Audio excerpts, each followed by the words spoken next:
5. Boris was ushering in the new Jerusalem. It's barely the new Canvey Island, is it really, what we've ended up with? 4. I was really amazed that only 100 years ago, Britain was the sole global superpower.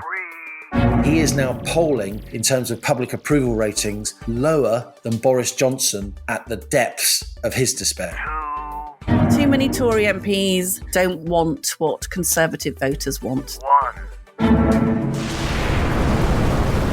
We have liftoff. Welcome once again to Planet Normal, the Telegraph podcast with Alison Pearson. Hello? And me, Liam Halligan. 4 years ago this week, the Conservative Party was full of hope. Jeremy Corbyn had been soundly thrashed, with Boris Johnson's Tories winning an almighty 368 seats and a Commons majority of 80 at the general election on the 12th of December 2019. After more than 3 years of ghastly parliamentary wrangling, Brexit was finally going to be delivered, with Johnson bringing in lower taxes and proper border controls too. A brave new start for Britain. There was talk of a modern-day New Jerusalem, the can-do attitude of renewal that followed the Second World War. But 4 years on, with lockdown having wrecked the economy while hammering education and the nation's mental health, we've got taxation at a 70-year high. This Tory government has watched as Whitehall, the public sector more broadly, and our wider national debate has become embroiled in endless thickets of wokery, gender politics and culture wars. And now, 3 prime ministers on co-pilot. The Tory tribes are at war over immigration, and in particular the government's plans to deport illegal migrants to Rwanda. The One Nation crowd up against the European Research Group, the New Conservatives and Liz Truss acolytes facing the Common Sense Group. The government's Rwanda legislation survived second reading in the Commons earlier this week, buying Downing Street time, but by no means resolution. It's been a busy week for Rishi Sunak. Along with the immigration psychodrama, he's faced the COVID inquiry and also found time for a blink and you've missed it flying visit to Dubai for the COP28 climate summit. But let's start with the party politics, Alison. We said last week this Rwanda row could be the beginning of the end of Rishi Sunak's premiership. Were we wrong? Crystal balls, Halligan. Crystal balls. But we should say that we were very hopeful. Or just balls. Or just balls, absolutely. I quite fancy when the journalism career ends. I quite fancy being, Madame Petulengro at the end of the pier in Hastings. I think that'd be good, don't you? That's the way to do it. Punch and Judy, maybe. Actually, we could do that. We could end up in a Punch and Judy stall, you and me. I'd be the crocodile. There's always the sort of crocodile that came on. Yeah, exactly.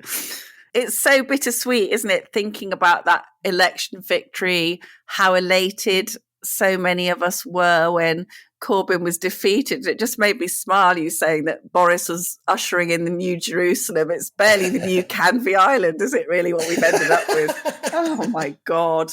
Yeah, and also, just for the benefit of Planet Normal listeners, that was the inception of Planet Normal, wasn't it? Because after that election, with Brexit going through, no more meaningful votes. Although this week has been, hasn't it, Liam? It's been real shades of that sort of argy-bargy in the Commons. Even Mark Francois has popped up, giving his ape and worth to everything. But we were genuinely positive, optimistic, had a Conservative government with a really good majority. And I don't know, where are we now? Too many Tory MPs don't want what Conservative voters want. That's what all of this is about, really. I mean, you can talk about the wrangling over the detail of the Rwanda Bill, but fundamentally what it's about is that the Conservative Party is irrevocably split. And as you say, people have started talking this week rather amusingly about the 5 families, as in The Godfather, with Don Francois and Don Miriam Cates and all that. And it is basically on the right, although I don't think they're on the right particularly. I just think the Conservative Party has swung so violently to the left in the last year or so that these people are just what you and I would call common or garden conservatives. So we've got the ERG, the New Conservatives, that's Miriam Cates, Danny Kruger, I'm very big fans of them, the Common Sense Group, the Northern Research Group, and Liz Truss's Growth Group, all forming a flank on the right, really pushing against the Rwanda Bill, which they don't think is going to stand any kind of exposure to reality at all. I agree with that. And of course, we've got the One Nation Tories, or the Liberal Democrats, as we might also call them. So the Prime Minister, poor Rishi Sunak, each trouser leg being pulled by the varying forces. He has this week survived that vote, which could have turned into a sort of almost vote of no confidence in him. There were 313 for, 269 against, and no Tory MP voted against the bill, although 29 abstained. But this is very much not a victory, Liam, is it really? It's more a postponement of what's going to come when the bill comes back to the Commons in January. Indeed. Look, let's be clear about this. There is a lot of support across the UK for lower immigration, particularly in light of the latest numbers, which of course are at record highs. Immigration places second on 41%, with health behind the economy on 54% in terms of what is your top priority. That's recent polling by YouGov. Yet, polling shows that less than 5% of Brits think this Rwanda plan is actually going to do anything to reduce immigration. And that's why there's so much bitterness towards it, because you've got a lot of people on the left of politics who say, why are we worried about this issue at all? Immigration is always and everywhere a positive. You've got other people saying there's too much focus on immigration. We understand that it is an issue for lots of people, but the Rwanda plan is mad and too extreme. And then you've got others who just think it won't work and something tougher is needed. And Rishi Sunak has very much made this a hill he's going to die on. One of his 5 pledges, as well as halving inflation and getting growth going and cutting debt and so on, was, quotes, stop the boats. And that's why he has to do something about this. And parts of his parliamentary party is absolutely adamant that the UK should leave the European Convention on Human Rights, of course, which British lawyers drew up in the aftermath of the Second World War to stop atrocities, above all the Holocaust and so on. But there are other Conservatives, the One Nation group in particular, who absolutely abhor the idea of Europe leaving the ECHR, because the European countries who aren't in the European Convention of Human Rights are Russia and Belarus. The government, in the form of the new Home Secretary, James Cleverly, is saying, yes, but those rules were drawn up in the aftermath of the Second World War. They need to be modified and so on. But I don't even think even the current Home Secretary, unlike the outgoing Home Secretary, Suella Braverman, has got the stomach to leave the ECHR. So maybe they're trying to land with legislation that includes what we call a notwithstanding pledge. So it kind of gets around the fact that we're in the ECHR in that particular instance. But look, the whole thing is a mess. Rishi Sunak, he was the bright new thing. He was the shiny new pin. There are now lots of people on the Conservative backbenches who are openly talking, unbelievably, about another leadership election before the next general election. We've been raising that possibility on Planet Normal. We have. The soundings we're taking for weeks, but that idea has now burst into the mainstream. I was at a drinks thing earlier this week with lots of people from politics, lots of leading Conservatives were there, and MPs are saying openly, but within closed circles, that they've submitted letters to Graham Brady now with the intention of trying to trigger a new leadership election for Rishi Sunak. Astonishing. He is now polling, in terms of public approval ratings, lower than Boris Johnson at the depths of his despair. Yeah, that's right, Liam. There's so many moving parts, aren't there? So Nigel Farage, just back from the celebrity jungle where he managed to come third, doing no harm to his popularity at all. And he comes out like a lip-smacking crocodile saying that the Tories are in dire trouble. And he's absolutely right, because Sunak's popularity is now 70% have an unfavourable opinion of the Prime Minister. Should we go for Velma's stat of the week? Yes, we only do it now just to get that noise. So there have been 62 consecutive polls, and since the Tories even recorded a rating of 30%, and that was in mid-October. And since then, there have been 60 ratings in the polls in the 20% range and 2 of 19%. Now, Liam, this is the worst extended run of polls in the Conservative Party history. I like the way you slow down there to really emphasise the point. No, I mean, it is extraordinary, really. I mean, I've given up on them and I don't grieve for them at all now because I think they've got it coming. But it is pretty sobering. And also, you've got this absolutely incredible stat with about 84% of Britons thinking the Conservatives are doing badly on immigration, which was their trump card, always been one of their great strengths. And if you think that the public now trusts Labour more on immigration than the Conservative Party, let's remind ourselves, Liam, Labour led by Keir Starmer, who once said that there was a racist undercurrent which permeates all immigration law.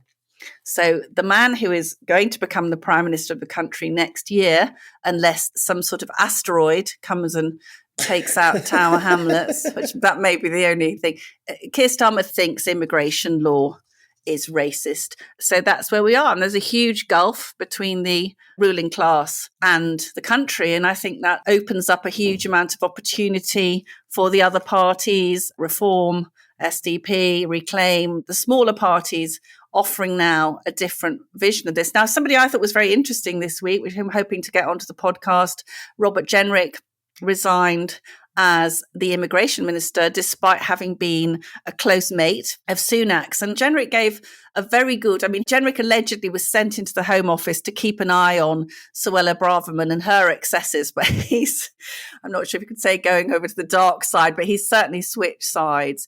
And Jenrick is now speaking truth unto power, which is a rather thrilling sight, really. Maybe he switched sides, or maybe Sunak just lacked political judgment in appointing him.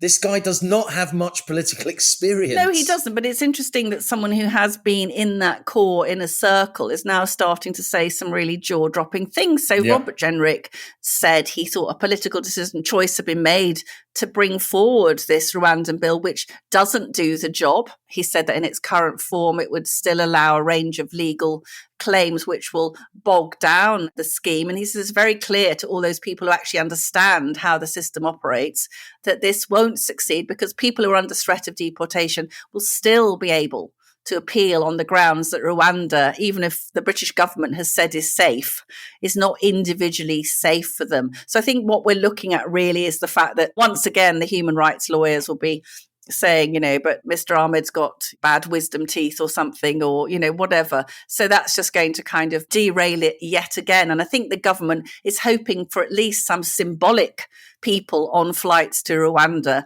before the general election. Let's not be too cynical, but that's what's happening. I did enjoy your description of Nigel Farage as a crocodile. Indeed, if I was a national newspaper cartoonist, there's still time, I would depict Nigel Farage not just as any crocodile, but as TikTok, the crocodile from Peter Pan, the crocodile that swallowed the clock as well as Captain Cook's hands, because he really is saying to the Tory party, there's an election coming, TikTok, TikTok, and I'm going to come and eat your lunch in the form of the Reform Party. Yeah. And it's worth saying also, you described Keir Starmer as our next Prime Minister, and that is, I wouldn't say it's nailed on, but it's certainly on a balance of probabilities. That's what's the most likely thing to happen. Whether or not the Tories will go lower than the 164 seats, down from 350 now. They won 164 in 1997 during the Blair landslide. You're right, on current polling, they're going to go way below that. But what a contrast that is, the UK electorate going for a centre-left party, when across Europe, look at national populists in various EU countries. In the Netherlands, they've had the best ever result. In Sweden, in Finland, in Italy, in France, there's now open talk that Marine Le Pen could win. In Belgium, in Portugal, in many of these countries, national populist, ostensibly strong against immigration parties are polling or winning. And yet here in the UK, because everyone's so naffed off, technical term, with the Tories, the UK, it looks, is going to go towards the centre left. Liam, we are at the centre left. It's not a change. Or even further. We're just going in a different direction, whatever our starting point. We are, but that's because the Conservative government is not Conservative. So people want to change. If there was an actual proper Conservative Party functioning, which there absolutely isn't, we wouldn't be in this situation. I did think it was really interesting. I think I mentioned this to you earlier, that in France, Emmanuel Macron is suffering very similar difficulties to Sunak. You just think you used to fancy him. He used to be your little beau, didn't he? Or your little pocket rocket. Yeah. Any man who with nice socks, your heart just melts. Anyway, now I've moved on. I don't know who's the latest crush. Robert Jenrick's the new crush. Oh, my God. I've got to call the diary columns on that one standard. But listen, this is interesting. This piece by Gavin Mortimer in The Spectator. So Macron has refused this week to accept the resignation of his interior minister after the government's immigration bill was thrown out of Parliament. Now, this was seen as a crushing humiliation. And what's, again, Liam, very, very good comparison with us. In the eyes of the French left, the bill is racist and xenophobic.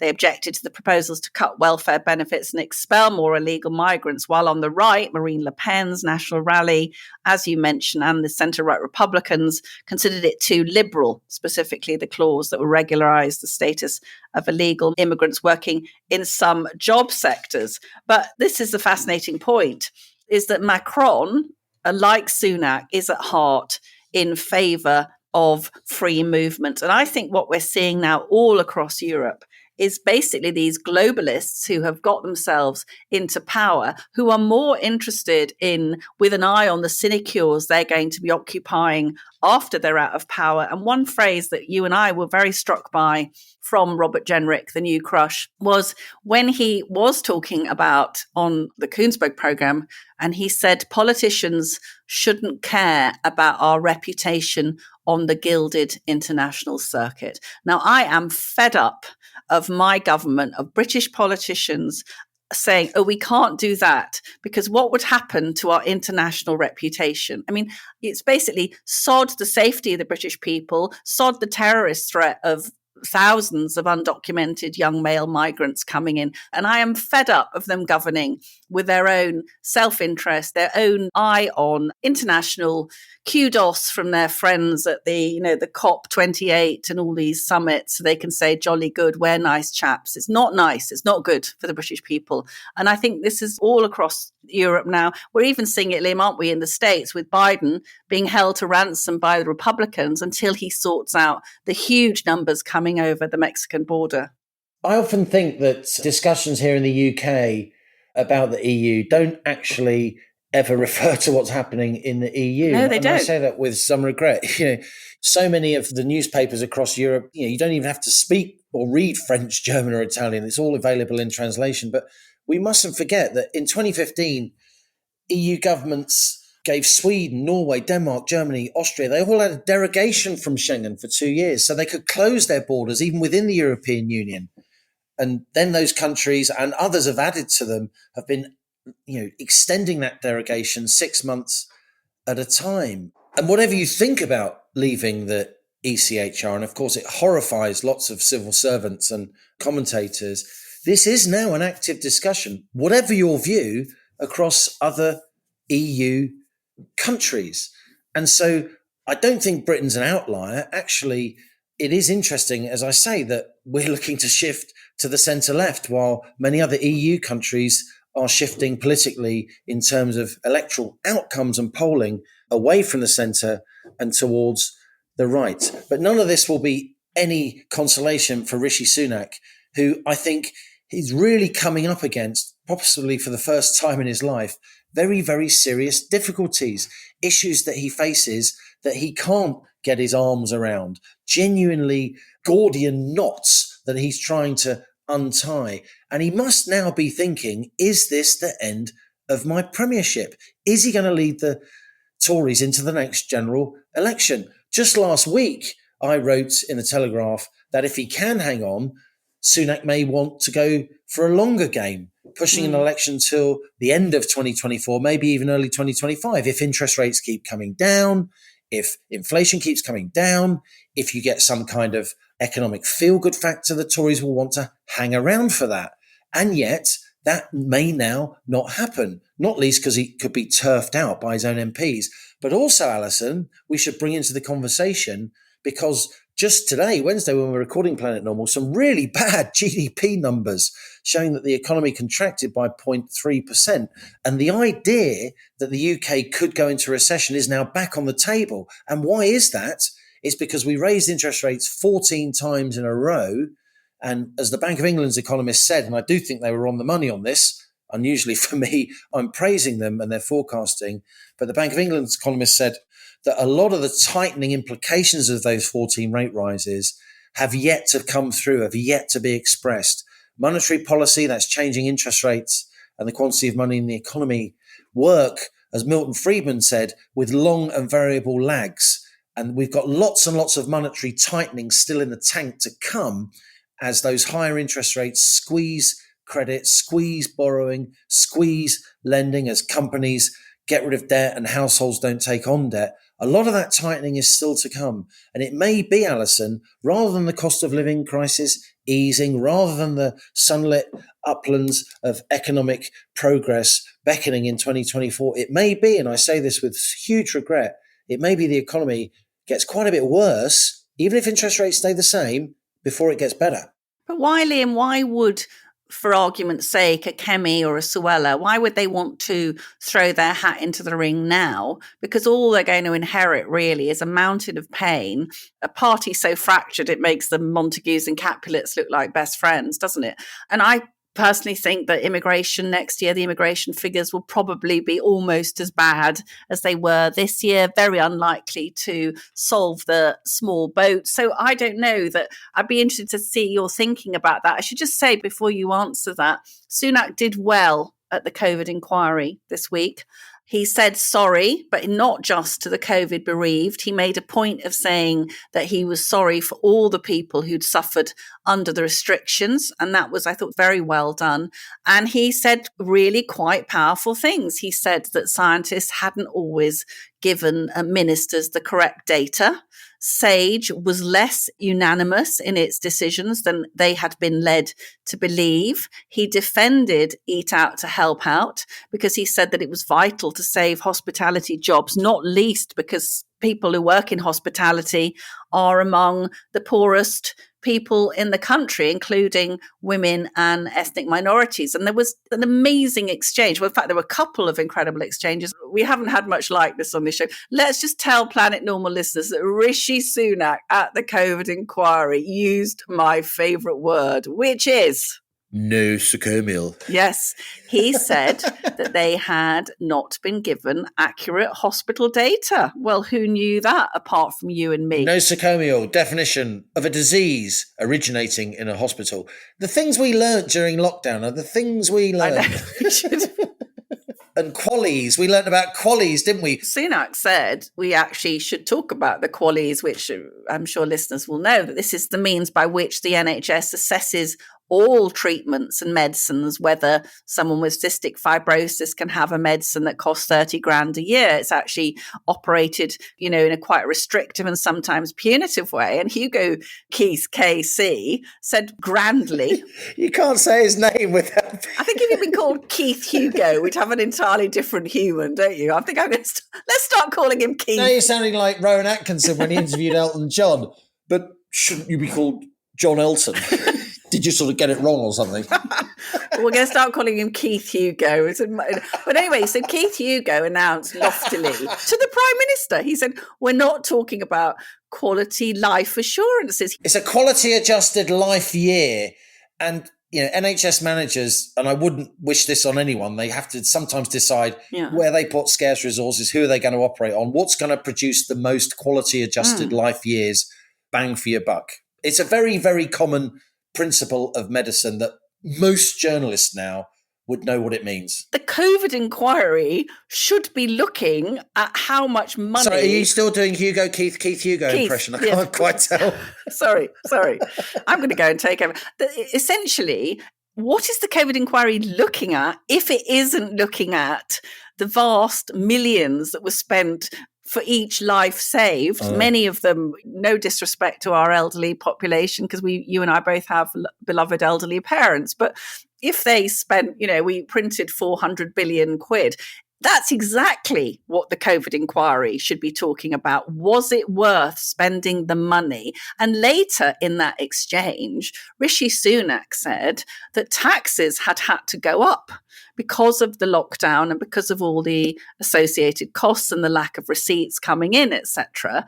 And Hugo said, oh, let's not talk about taxes. But anyway, it was interesting to see the best of the Prime Minister, very, very calm, mastering his ring binder with aplomb, a quietly impressive figure who, by the way, refused to jump in the pylon on Boris, said that things had gone pretty well, really. So a much more impressive figure.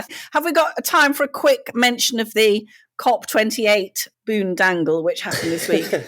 Gabfest, go on. Yeah, I was following it quite closely. People will remember that we had Professor Michael Kelly last week talking about net zero. So I was watching the COP proceedings with interest. A very distinguished professor from somewhere called Cambridge University. Yes. Is there a university in Cambridge? Well, yeah, some of us think it's one of the best universities in the world. But anyway, they really were struggling to get an agreement that was strong enough for all the participants. I think it's about 198 countries that need to agree. And it did end with a call for the world to transition away from fossil fuels. But what I thought was interesting was a lot more speaking out from the oil producing countries. And they were said to have blocked a more ambitious target. Now, I think the fault lines, Liam, here are really genuinely interesting, because we saw these so-called petrostates starting to call out the sort of hair shirt, sort of knit your own conscience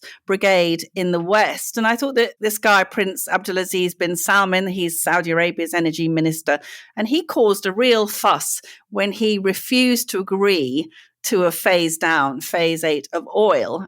He really let the cat out of the bag, Liam, because he said, I assure you, not a single person, I'm talking about governments, believes in that. I would like to put that challenge to all of those who come out publicly saying we have to phase down oil. I'll give you their name and number. Call them and ask them how they're going to do that. If they believe that this is the highest moral ground issue, fantastic. Let them do that themselves, and we'll see how much they can deliver. So to me, that's very, very interesting now. That is calling the bluff of that particular class. The Western governments are fully signed up to this, in my mind, ruinous net zero project. And the oil state guys are saying, let's see how long you manage without oil. I do think it was an interesting summit, Alison. Of course, lots of people in the environmental lobby will be disappointed by it, but the language was actually firmer on net zero than the previous year. So in the eyes of the Green lobby, quotes, progress is being made. But what I think is really happening here, we all want a much cleaner planet. And wherever you are on this net zero debate, what's happening, and I think it absolutely needs to happen, is that we're now getting more down to brass tacks, not just about you either want this to happen or you don't. You're either a good person or you're a bad person. You either think Greta Thunberg is fantastic or you think she's some kind of doom goblin. What's really happening here is we are starting to understand the practicalities of doing this. And I thought Michael Kelly's interview last week, and if you haven't listened to it, Planet Normal listeners, pin back your ears, because you learn so much from such an impeccable expert source as one of the leading engineers in the world, who is brave enough and courageous enough, because it's tough to speak out about this. But wherever you stand on this debate, achieving net zero or even attempting to achieve net zero is going to impose massive, massive costs on ordinary people, how they heat their homes, how they get to work, how we keep the economy moving, how we keep progressing as a human race economically, and in terms of battling poverty and driving up living standards and science and so on and enlightenment. It's going to be really, really tough. And we have to, and we're starting now to discuss how much that will cost and who pays and when. This is politics, and that is what politics is about. Not just saying you have to sign up to this or you're a monster. The debate up until now has been almost infantile. It's now becoming realistic and practical. and environmentalists should be aware that realism and that practicality is actually a necessary ingredient of getting this done.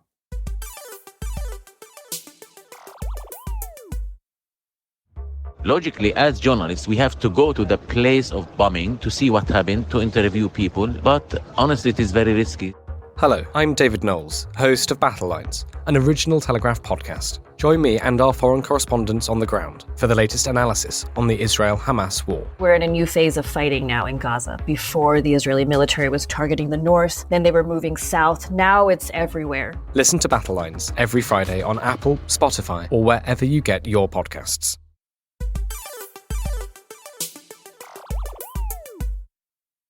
Now a change of pace, a bit of light and shade amidst all the crazy pre-Christmas politics.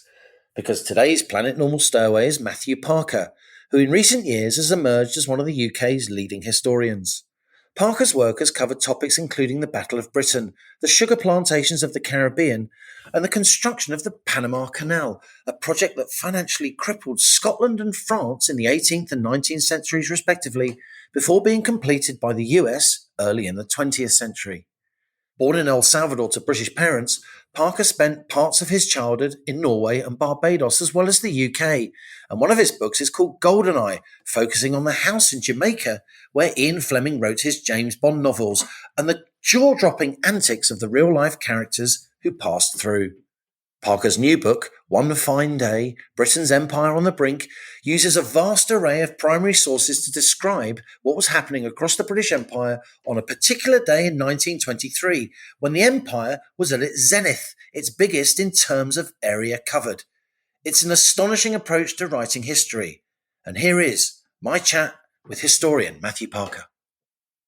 One fine day, of course, that day was the 29th of September 1923, the moment when the British Empire was at its geographic peak in terms of area covered.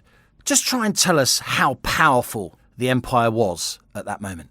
I was really amazed that only 100 years ago, Britain was the sole global superpower with a population 460 million people, a fifth of the world's population, which was actually more than the populations of the United States, Russia, and the French Empire combined, covering a quarter of the world's landmass. So very much the largest empire in world history. And this is only 100 years ago. So yeah, astonishing that this small island off the coast of Europe was this world power on a scale never seen before or since.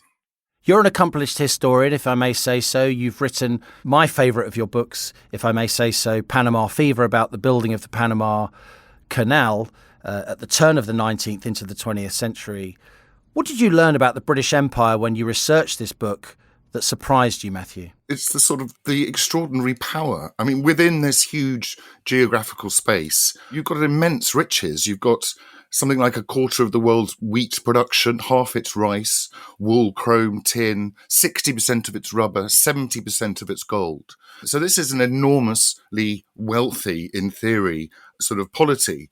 I love the fact that it's a sort of zenith. So it's the top of a spike. And no one, of course, knows that there's going to be this sort of extremely rapid movement in the other direction. And in fact, at the time, and I very much wanted to get the contemporary view of things rather than impose hindsight on it. And at the time, there's actually a lot of optimism. The previous years had seen problems in Ireland, in Iraq, in Egypt, in India. All of these had sort of gone away or been suppressed. And there's huge optimism about a new kind of empire, a consensual empire, increasingly being called the British Commonwealth, where nations could come together. And people were talking about this as a foundation of world government run from London. As well as this power and this wealth, there's also this idealistic strand. And of course, no one knows that it's all about to go south. Tell us a little bit about your methodological approach, your angle of attack. In 2013, Bill Bryson wrote One Summer, America 1927, a book that focused on events at that particular moment in the US as it was emerging to overtake the UK to become the world's superpower. You've got a similar moment in time approach. You focused on one day in a huge geographic area. And what I really enjoyed about the book was your emphasis of primary sources, newspapers, correspondence, and so on. Give us readers a taste of 2, 3, or 4 of the particular episodes that you focus on in the book. I wanted to do something slightly different. I think some writers are guilty of coming to a subject with their minds pretty much made up and then looking for evidence to support that particular view. I wanted to sort of turn that upside down. So before I wrote a single word, I spent literally years going through official documents. So there's hundreds and hundreds of newspapers being published across the world, and also magazines. And I read everything from Negro World to a magazine which I found called English Race, was published on this day, which is obviously very different. And I sort of assembled all this material in a sort of huge pile, and then sort of went through it and let those discoveries shape the theme and the movement of the book. So, for instance, I was looking at a newspaper actually it's the day after, it was The Observer, which obviously wasn't published on the Saturday, it's published on the Sunday. And there's this little headline saying "Dying Races." And this is a report from a scientific conference that's being held in Australia that is addressing this catastrophic issue of depopulation in the Pacific Islands, largely due to the activities of Europeans in the region over the previous sort of 30 or 40 years. The Foreign Office as well, there's an angry telegram that was sent at, I think, 11:12 on the 29th September 1923 to the governor of Kenya, complaining that the Colonial Office had received complaints from humanitarian groups in London about the verdicts of a trial of a man who had confessed to beating one of his Kenyan workers to death and only received a 2-year jail sentence from the all-white jury in Kenya. And the Colonial Office was absolutely furious. And this led me to the whole amazing, fascinating story of Kenya and what the white settlers, led by the notorious Lord Delamere, which some of your listeners may remember from sort of White Mischief and all of those stories, what they had done to that colony in terms of forced labour and forced land grabs. So that's just a few stories that came directly from those primary source materials from the actual day.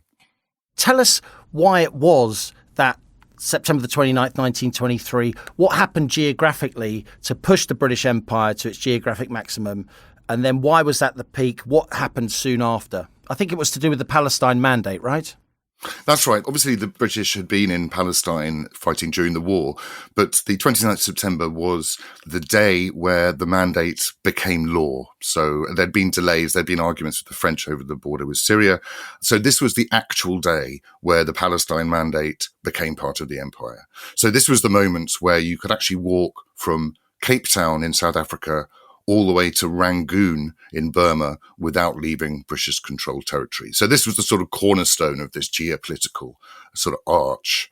You can see, even on this day of imperial zenith, there are a lot of issues that are pointing towards a more uncertain future. And a lot of this is because of the First World War, which obviously cost a very great deal of money. I mean, I think a lot of people don't realize that Britain sort of basically bankrolled the whole Allied effort up until 1917. You know, they gave huge loans to the Russians. They were never going to get that back, but also to the French and Italians. And they hoped when the Americans would join the war that they would take on some of this responsibility. But in fact, the Americans would only loan to the credit-worthy British. This causes massive ruptures in the whole international financial system on which British prosperity, and London as the biggest city in the world and obviously the financial capital of the world. The other problem was, of course, the European export market, which had always, really almost always been more important to British industry and production than the empire, had disappeared. There was hyperinflation, there were endless civil wars, militias in the street, including, of course, Adolf Hitler's Nazis, who were about to stage their putsch. So the market had disappeared, and this is the moment of extreme mark devaluation. So the mark is in free fall, which means imports are much cheaper. So British industry is there's 2 million unemployed. And there's lots of other reasons why the war really sort of cracked the foundations of the empire. It was fought in theory for democracy against autocracy. And Wilson then turns up at Versailles and talks about self-determination. And this spreads around the empire. Woodrow Wilson for the US. The United States President Woodrow Wilson, yes. He was an arch-imperialist. He didn't mean the French and British empires, but in India and in Burma and in Africa and in the Caribbean, there's a reaction against a process that previously had really sort of run the empire, which is, as you said, this idea of white prestige. There's a lovely quote by Norman Manley, who at this point he'd actually fought in the British Army during the war, and his brother... Norman Manley, the first Prime Minister of Jamaica in 1959, before Jamaican independence, right? That was the early 60s. Yes, Jamaican independence was in 62. He said, and he was talking about Jamaica, but he'd heard this British official, colonial official, say British rule and relies on a carefully nurtured sense of inferiority in the governed. For Manley, this makes Jamaicans turgid and lethargic. And John Wellhead Nehru, who story I tell in the book, he says the same thing about Indians. He said, more than the triumph of the military or diplomacy, there was a psychological triumph of the British in India. They'd convinced Indians that they were second rate. This was the justification for the empire, white superiority. But this is being challenged as never before. The likes of Marcus Garvey, who is talking about black pride.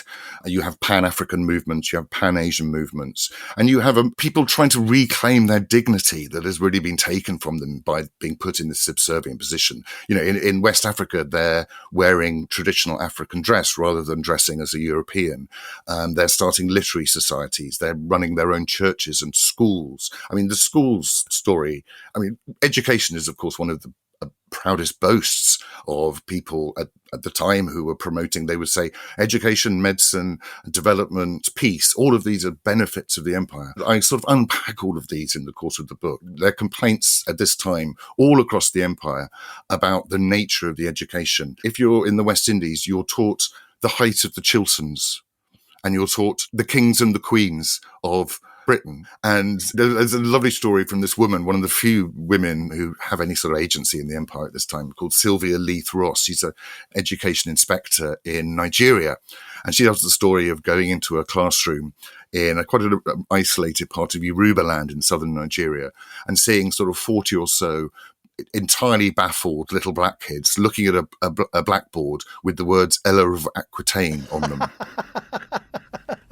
And Oliver Cromwell.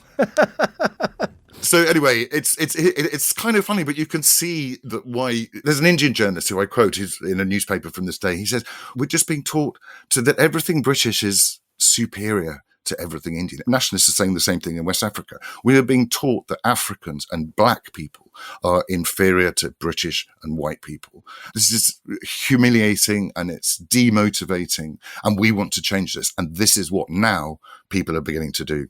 It is fashionable, isn't it, Matthew, to be hypercritical of empire. I must say, though, that throughout the book, I found your take to be a lot more thoughtful, a lot more nuanced. You do write extensively about the schools, the hospitals, the medicine, as well as the plunder, the injustice. I mean, I've written about the slave trade in the sugar barons. There's little sort of moral nuance there. But this is a moment where the empire is sort of projecting itself and seeing itself as a liberal force. There's this idea of trusteeship, that the colonial power has a responsibility to develop and to move the subject people towards self-rule. And there are some very well-meaning people in the book.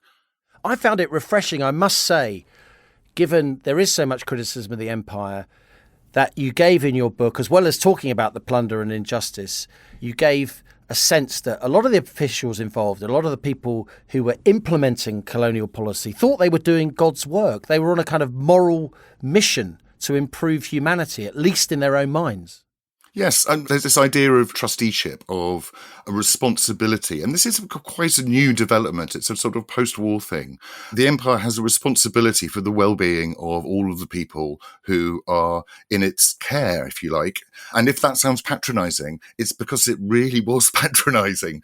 And there were huge efforts were made, for instance, in the Pacific to deal with the terrible child mortality figures. But often, even the most well-meaning projects could backfire. There's an example in the book of Western Samoa, which was actually run as a mandate of New Zealand, who was the sort of cadet imperialists. And the governor there, who always referred to Samoans as children, a childlike race, but he implemented these measures and they were incredibly sort of bossy and intrusive. Things like he banned alcohol, he got people to move a tree that was in the wrong place. There was all sorts of rules about how you kept your pigs and your chickens, and they worked. They worked.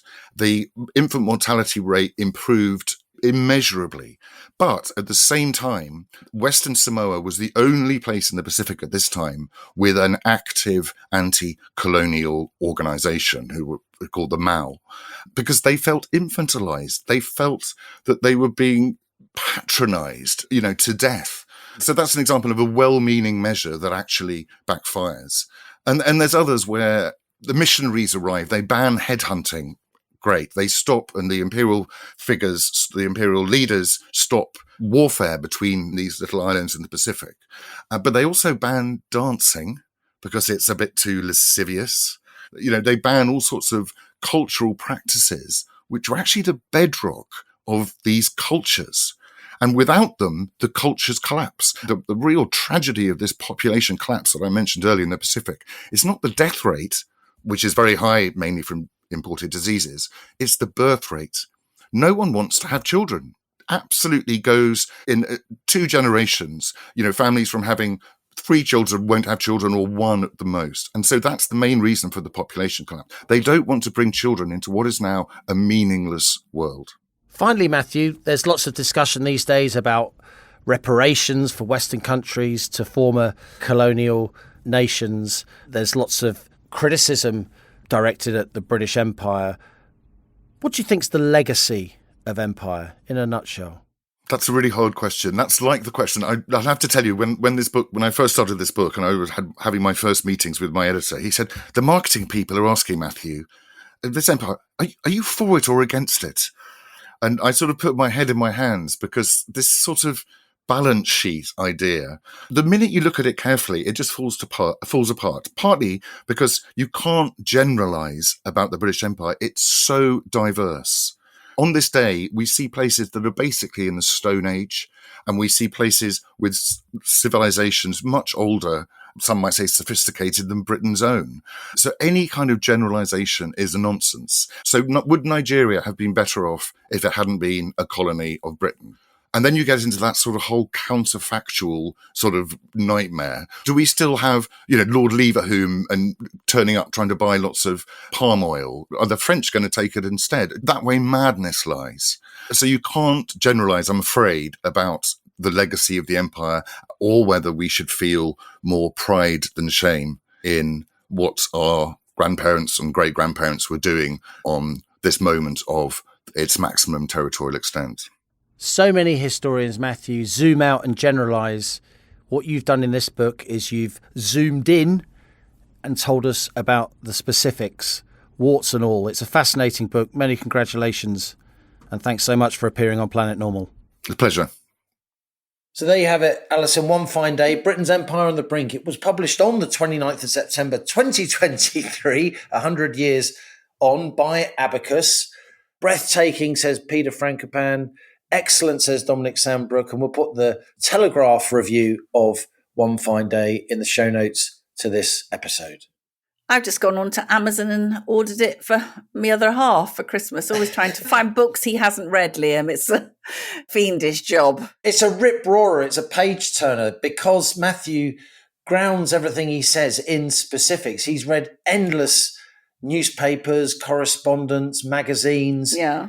It isn't, as I say, zoom out and generalize history. It's got some amazing stories from Kenya, from Australia, from India, from Ocean Island. A really, really good book. And because the chapters are discrete, they sort of describe specific events. You can read it. There's a lot there, but you can read it in manageable chunks. It is, and he won't like me for saying this, it's a kind of 28 visit to the toilet book. That's a lovely image to leave listeners with. I'm not going to ask how long you spend in there, honestly. And that's going to be on the dust jacket of the second edition. It's a 28 visits to the toilet book. Liam Halligan, Telegraph. I think the novelist in me is really piqued by the idea of, as Matthew said, that astonishing fact that it was from this huge, from Cape Town to Rangoon, all British territory. Can you imagine, as he said, this tiny island off the westerly coast of Europe, commanding that kind of scope and power. And we were at our zenith as an imperial power, but it was all about to kind of tip, wasn't it? And that's fascinating to me, that people, we don't know. I mean, you and I on Planet Normal, we chew over the events of the week, and we can see sort of a bit into the future. We can see the Tories losing the election, and we can see net zero at some point running into the buffers because of the sheer implausibility and unaffordability of it. But we don't know, do we? In 10 years, we could be in a war. We just don't know who with. We can't always see things coming. And I think that's what's fascinating about that. If you'd said to anyone in the British Empire at that point, in 100 years, we will be back to being a tiny island, I mean, full of genius and all sorts of marvelous things, but nevertheless, falling down the world rankings. No, it's great. I'm really looking forward to reading it.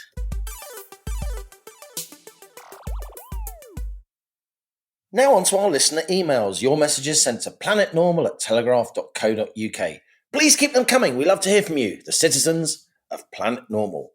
Now, there was a huge response to the story that Rick told us about being unable during lockdown to visit his dying father in hospital. And it provoked a Planet Normal legend, really, to join in. And listeners may remember Nick Stokes. Nick wrote to us during the pandemic about how his beloved wife, Joy, couldn't find any kind of medical treatment. And Joy tragically died of cancer because no doctor had deigned to see her.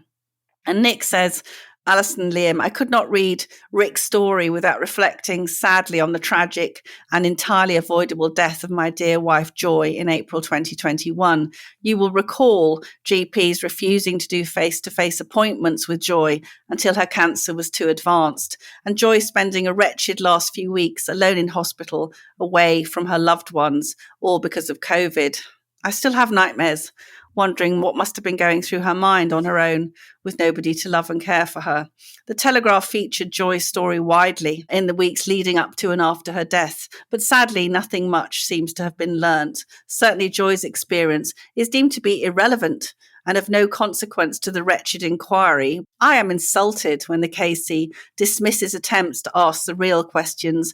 Who caused COVID? Why was lockdown the right solution? What were the true economic and health implications? What can we learn to prepare ourselves better next time? Why were the scientists who disagreed with the establishment view dismissed as cranks, as being outside the scope of the inquiry or not worthy of consideration? Change the goddamn scope then.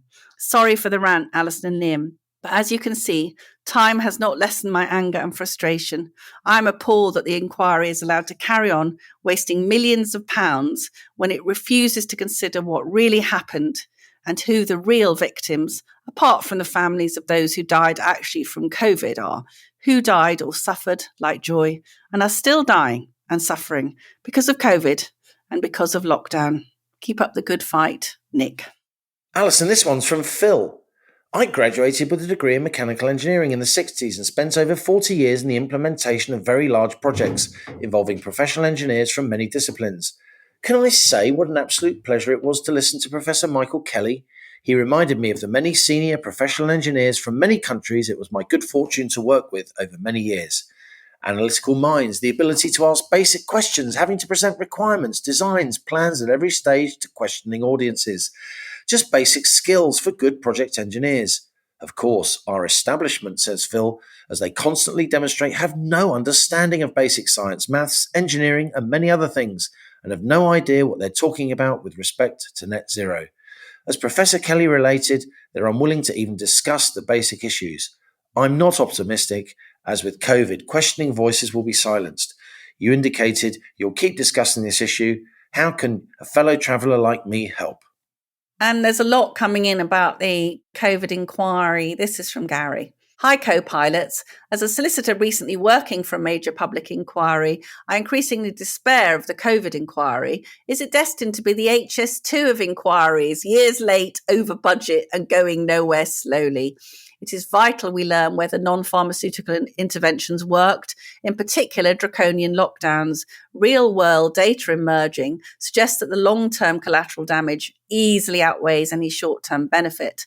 A useful exercise would be to assess lockdown as a drug and ask whether applying the NICE, that's the National Institute for Health and Care Excellence, criteria of quality adjusted life years, there's our qualies again, Liam, it would have been approved, given COVID-19 deaths occurred overwhelmingly in the elderly, and the side effects in terms of health, societal and economic costs are incalculable and potentially catastrophic.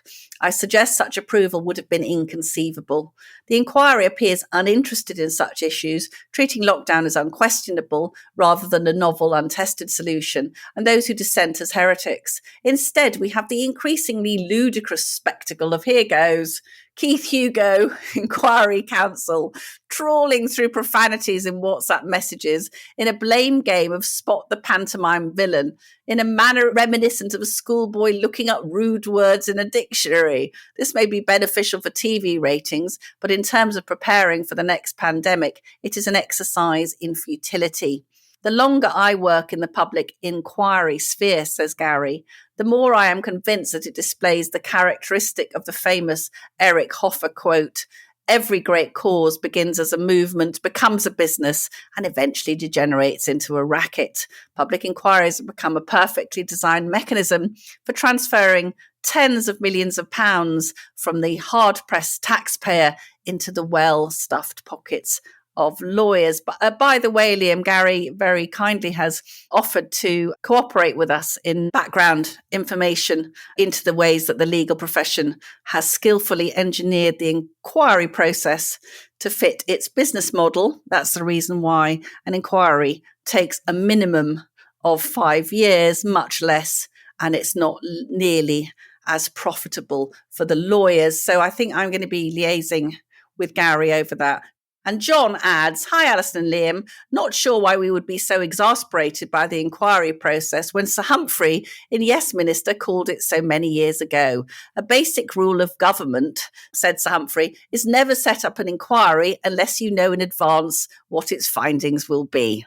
Regarding an alternative, meaningful inquiry," says John, "have you considered initiating an online petition? Might not achieve anything, but would at least feel like we're being heard.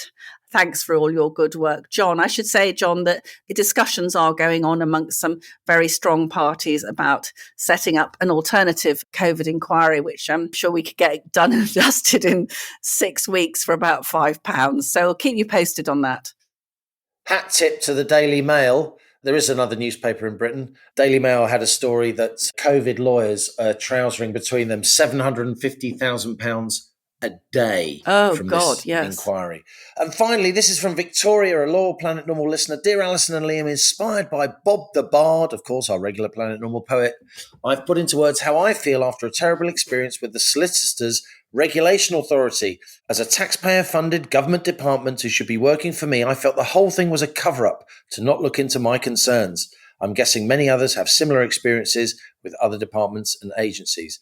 So here's a poem from Victoria called "Look the Other Way." Look the other way, someone else will pay. No one needs to say, and nothing spoils the day. Stay away from trouble, do not burst the bubble. Move back at the double from the debris and the rubble. Do not rock the boat, just give it a gloss coat. You just sit and gloat, you'll never face a vote.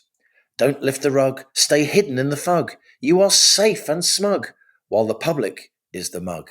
Yes, look the other way and hope we go away. But if you deny our say, we'll find another way. That's from Victoria. Bravo! And I've got to sneak this one in at the end. This is Robert reflecting, Liam, on the goings-on of COP28 in Dubai. Robert says, "The countries we used to think of as nutters are now the sensible ones, and we're the nutters." And that's it from Planet Normal. Another bombshell. Another week as we leave our sanctuary of sweet reason, our flying refuge of reasoned views. Email of the week. Well, it's got to be Victoria for that poetic effort. Victoria, send us an email to planetnormal@telegraph.co.uk. Put in the subject heading "Mug Winner." Give us your postal address and we will send you that rare as rocking horse poo Planet Normal mug. Let's face it, we're going to end up as an epic poem, aren't we? It's going to be in the oral tradition. It's going to make In Memoriam look like a haiku. If you enjoy Planet Normal, we jolly well hope you do, because we do our best. Please leave us a rating and review on Apple Podcasts or Spotify. It does really help other people to find us. Doesn't half cheer us up as well, reading very kind remarks. And as we speed away from our beloved Planet Normal, the madness of Planet Earth comes back into view. Thanks as ever to our producers, Isabel Boujard, Cass Ho, and Louisa Wells. Stay safe and in touch with us and with each other. Until next week, it's goodbye from me. And it's goodbye from him.